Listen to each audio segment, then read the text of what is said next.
We're talking Oregon. They get the win in blowout fashion in Ann Arbor, 38-17. The secret score sounder just dropped, and we have to wait for people, I think, to text in. But the number attached to the secret score was an impressive one. So when Swag tells me we have a winner, then I'll tell you what that number was and what the stat is. But it was impressive nonetheless. The Duck offense, I don't know if this is a thing. I think you made your position clear. They've been winning in blowout fashion because they've been up big. They have not scored a touchdown in the third quarter in Big Ten play. It is a tale of two halves for them for a few games here. And so I saw some of this noise during the Illinois game. I kind of rolled my eyes. Some people have this concern. Is this a thing? Dan Lanning was asked about this twice. Here was the first question about the third quarter scoring woes. Yeah, there's a trend, right? And it's something that we're certainly aware of and attacking. Again, they came out and got a 3-and-out there, I think, on the very first drive out of the third quarter. So it's something we want to look at and improve on. And then his last question at the press conference was asked by our buddy Bill Oram, who's going to join us in a half hour at the top of the hour, 8 a.m. for the Daily Ticker, who was at Michigan. He asked again about third quarter woes.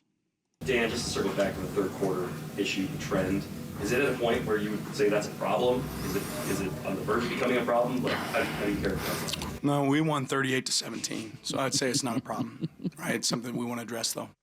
Not a problem. Something we want to address. Is this a deal or no deal? To me, it's a no deal. In an ideal world, would I want Oregon to score 14 points every third quarter and end these games that are 3-score games at halftime earlier, so there's no stress late in the fourth quarter and you go to bed earlier? Of course I would. I also chuckle at it a little bit because, again, I will go back to the stat that I used in the last segment. In 5 of their 6 Big Ten games, they've had a 3-score lead at halftime. But it feels like this is the thing that we're hammering home, and we're focusing more on not the fact that almost every single one of their conference games has been over at halftime. And despite Michigan making a valiant effort in the second half, Oregon outscored them 10-7 in the second half. So it felt like, hey, maybe they're back in the game. They had the drive to try and cut it to a 1-score game. They couldn't finish that drive. They called a ridiculously dumb play on 4th down. It's a whole different conversation.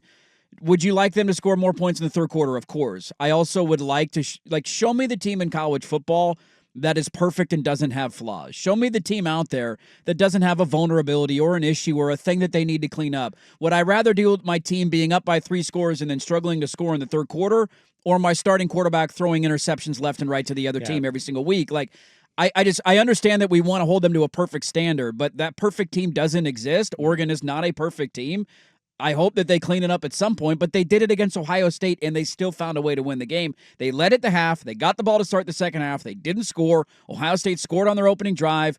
If there was a game it was going to doom you, it was that game, and it did not doom them. So something they need to clean up, but no panic for me. Eric in Oregon City has won the secret score. The number was 2 penalties the whole game for Oregon. One of them an illegal man downfield that took away a sweet-ass catch. Unbelievable touchdown. Damn it. You made a note of this, and I want to get to this part too. Lost their number 1 receiver. I tend to think Stewart is overall, but I hear what you're saying because of the stats. Tez Johnson left this game with 3 plays into it, basically. A shoulder or collarbone. I don't know if we're going to get details or information because there's no mandate in college football, and Lanning is like every other big coach where he's not going to tell you. We still don't even know what happened with Jordan Birch. He was back this week, but we don't know specifically what the injury was. That's the other thing is Birch and Ferguson were questionable, then they played, and so Harper went down as well. They tend to be a little more positive, at least from the media standpoint on Harper. But we don't know what the result of Tez Johnson's injury is. If it's a broken collarbone, I mean, I imagine he's done at the very minimum for the rest of the regular season. It kind of has that feel. You just hope it's not going to be something that's season-ending. Collarbone would be pretty close to season-ending, wouldn't it? I believe so. It could be a clavicle. It could be an AC joint. Who the hell knows with his shoulder? The way he's in a sling immediately was not great. That's not ideal, and it happened a couple of plays in. But I think it also goes back to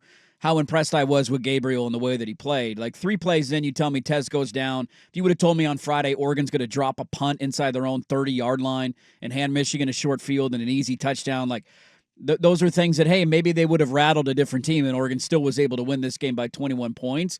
I have hammered the depth the last couple of weeks. I think it's been on display. Now it's going to get tested at wide receiver.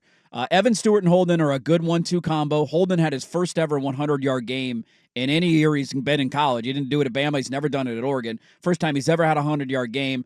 Justice Lowe has come on, and that's been a revelation here the last couple of weeks. Gave him the ball early in the game. They absolutely did. Who's your number 4 wide receiver now? Well, that becomes the question. Okay, and that's a fair question to ask, which needs an answer. I kind of wonder aloud, and I don't want to diminish the dude and what he's meant to them at all. I understand Tez Johnson. By the way, did you know Tez Johnson's Bo Nick's adopted brother? I did not know that. He matters a great deal. I also have watched Dylan Gabriel now. I think they've spread the ball around. They've brought Lowe on. You mentioned Holden had a big game. I think they got good tight ends. Sadiq had a good performance. Yeah, Sadiq, you can split out in a slot. He doesn't have to be. Yeah, you can line him up anywhere. I'm actually wondering the thing that cost them 7 points.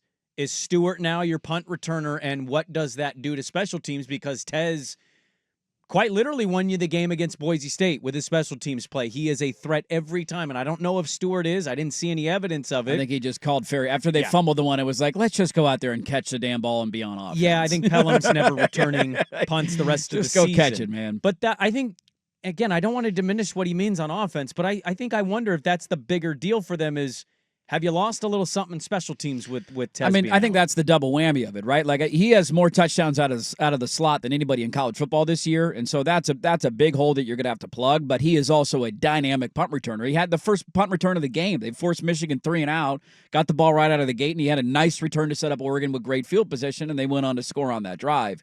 Kyle Casper is probably the guy that would have filled this void. He is out for the rest of the year. He got hurt in practice earlier this season, and so now, I mean, you're essentially looking at unproven redshirt freshman or unproven true freshman. And that's where you're going to have to go. Jeremiah McClellan has played well in garbage time duty that he has been given. Ryan Pelham is another true freshman who fumbled the punt. I don't know how you feel about him playing. Jurion Dickey, is he ready for his moment? Redshirt freshman. Boy, haven't seen him at all. I haven't seen him do it. He was banged up, to be fair to him last year. He was banged up, and he redshirted, so that wasn't much, but he's a sophomore, so is he ready to come in and play? Can he handle some stuff? Dylan Gresham's a guy that they're high on, but he's a true freshman. Like, I think Gary Bryant has been out all year. Is he back at some point? He can get a medical red shirt. Would he rather try that route, or would he rather try and play? It's a question mark. I trust Gabriel. I trust the offensive staff. You can run the football. The rest of your opponents are not overly intimidating outside of maybe a 9 a.m. game at Wisconsin. You should be able to handle it. Where you're going to feel something like this is in a Big Ten title game rematch, potentially with Ohio State or down the road in the playoffs. And you pray that he can come back healthy, not because of what he means to the team, but also just because of what this season means. Like, it's been his dream to play at Oregon, to have it. They beat Ohio State, like, to have a chance to go win a national championship. You just hate to see it taken from him at this moment. I wish college was mandated to give us, like, minimum he's out 5 games. Yes, it would be very nice. An Injury IR, reports like they have in the NFL. Yes, hey, this guy's on the IR, so that's a minimum of 4 weeks, and it's a reevaluation.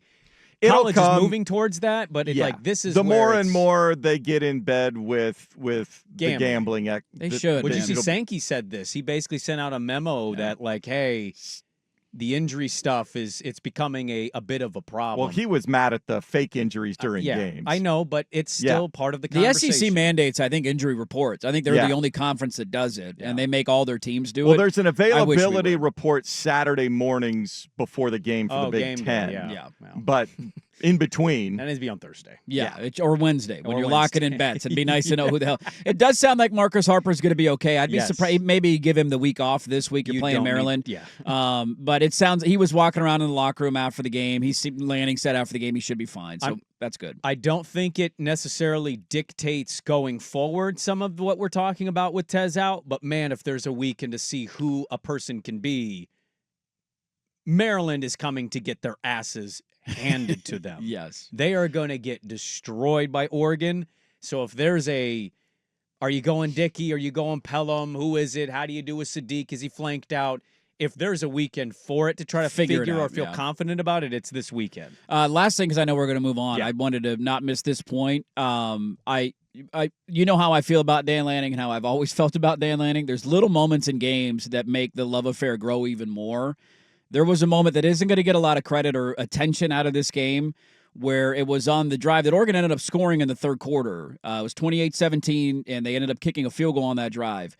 Throwing a funky punt formation at Michigan to confuse them and give them a look that they have never seen that led to a nose tackle lining up over the long snapper and getting an automatic first down, and then also on that drive, using tempo like you haven't used the entire game, where you run a play to your sideline, immediately sprint up to the ball, knowing that's a situation that Michigan always substitutes, and they ran 3 guys on the field, and they had like 14 guys on the field at the snap.